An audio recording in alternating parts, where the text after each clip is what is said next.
Among the traditions of our people is one of a small tribe of barbarians who used to live along the Humboldt River. It was many hundred years ago. They used to waylay my people and kill and eat them. They would dig large holes in our trails at night, and if any of our people traveled at night, which they did, for they were afraid of these barbarous people, they would oftentimes fall into these holes. That tribe would even eat their own dead. Yes, they would even come and dig up our dead after they were buried, and would carry them off and eat them. Now and then, they would come and make war on my people. They would fight, and as fast as they killed one another on either side, the women would carry off those who were killed. My people say they were very brave. When they were fighting, they would jump up in the air after the arrows that went over their heads and shoot the same arrows back. My people took some of them into their families, but they could not make them like themselves. So at last, they made war on them. This war lasted a long time. Their number was about 2,600. The war lasted some 3 years. My people killed them in great numbers, and what few were left went into the thick of the bush. My people set the bush on fire.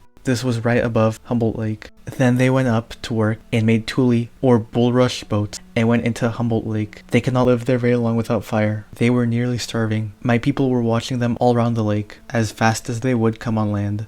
At last one night, they all landed on the east side of the lake and went into a cave near the mountains. It was a most horrible place, for my people watched at the mouth of the cave and would kill them as they came out to get water. My people would ask if they would be like us and did not eat people like coyotes or beasts. They talked the same language, but they would not give up. At last, my people were tired, and they went to work and gathered wood and began to fill up the mouth of the cave. Then the poor fools began to pull the wood inside till the cave was full. At last, my people set on fire. At the same time, they cried out to them, "Will you give up? Be like men and not eat people like beasts. Say quick, we will put out the fire." No answer came from them. My people said the cave must be very deep or far into the mountain. They had never seen the cave nor known it was there until then. They called out to them as loud as they could, "Will you give up? Say so, or you will all die." But no answer came. Then they all left the place. In 10 days, some went back to see if the fire had gone out. They came back to my 3rd or 5th great-grandfather and told him they must all be dead. There was such a horrible smell. This tribe was called People Eaters, and after my people had killed them all, called us Seido Kara. It means conqueror. It also means enemy. I do not know how we came by the name of Paiutes. It is not an Indian word. I think it is misinterpreted. Sometimes we are called pine nut eaters, for we are the only tribe that lives in the country where pine nuts grow. My people say that the tribe we exterminated had reddish hair. I have some of their hair, which has been handed down from father to son. I have a dress which has been in our family a great many years, trimmed with this reddish hair. I'm going to wear it sometime when I lecture. It is called the mourning dress, and no one has such a dress but my family.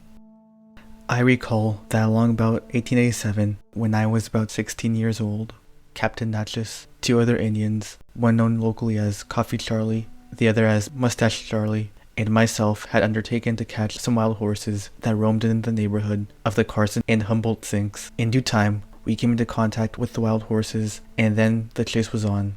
After running those horses all day long, we were obliged to camp overnight near the southern end of the Humboldt Sink and on its eastern shore. The next morning, we resumed the chase, following the horses over into the Carson Sink desert, but here we had to turn around, homeward bound, since we had no fresh saddle horses available to pursue the mustangs further. On the way back, we passed Lovelock Cave, and the hour being late, we decided to camp there for the night. Later, Captain Natchez related to me the great calamity which had occurred in that cave to another race of people who had been exterminated by the Paiutes. In the tale that Natchez related, with the other 2 Indians aiding him in bringing out all of the material facts that had any connection, I was informed that about 4 or 5 generations back, the Indians had fought to extermination the people who were red-headed and who spoke their own language. The fact that these 2 people spoke the same language suggests they had lived together for a long period of time. Natchez assigned no reason for the origin of the trouble between the 2 races, and I doubt if he knew any or had a history, although his sister, Sarah Winnemucca Hopkins, stated that these people were cannibals and ate the Paiutes. This is hardly compatible with her further statement that the Paiutes had taken some of these people into their own families. Annie Lowry, of mixed heritage, who married an Indian named Mr. Sani, assigned as a reason for the trouble between the 2 races that these people had stolen their women and taken their wild rice seed away from them.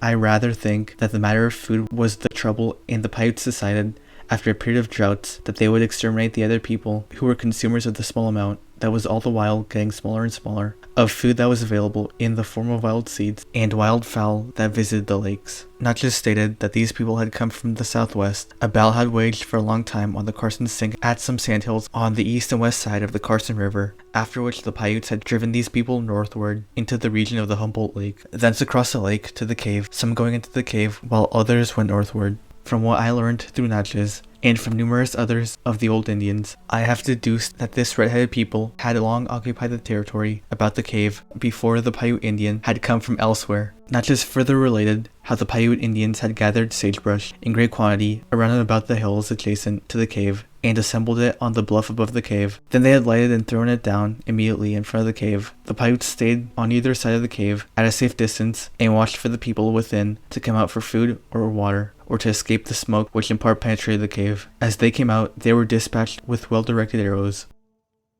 In 1911, I heard David Pugh of Lovelock tell of an old Indian cave some 20 miles south of Lovelock. He said that it was full of bat guano, in which he had dug down 4 feet. When a boy, he had learned from the Indians where the cave was. There had been fires in it, for there was much smoke on the walls. Realizing that if the cave was as large as described, the guano might be of value, I arranged with Pugh to file a mineral location upon it and ship out the guano. This we did, working from the fall of 1911 to the spring of 1912. We drove a small tunnel into the mouth of the cave, or rather to one side of it, the natural opening being too small to work through. We took out about 5 cartloads of guano, which were shipped to the Hawaiian Fertilizer Company of San Francisco. We soon began to discover Indian relics and notified Dr. J.C. Merriam of the University of California, who took the matter up with the University of Nevada and the Nevada Historical Society. We also wrote to the Smithsonian Institute, but they advised that they had no further funds for collecting, receiving only donations after some of the best specimens had been destroyed. We received word from the State Historical Society that, in conjunction with the University of California, they would send an investigator. This was Mr. Loud. We gave him all possible facilities for collecting. Many objects had been destroyed by the weather, and others had been taken away. I recall many bows or ropes of fine feather. As these lay strewn about in the open end of the cave, they were irreparably damaged. Some of these boas were found perfectly preserved. All the Indian objects began to appear about 4 feet below the surface of the guano. In the south end of the cave, about quote-unquote 20 feet deep, we unearthed some skeletons. In the north central part of the cave, about 4 feet deep, was a striking-looking body of a man, quote, 6 feet 6 inches tall, unquote. His body was mummified, and his hair distinctly red. There was a grass rope about his neck, with a knot under the left ear. The rope was about 8 feet long.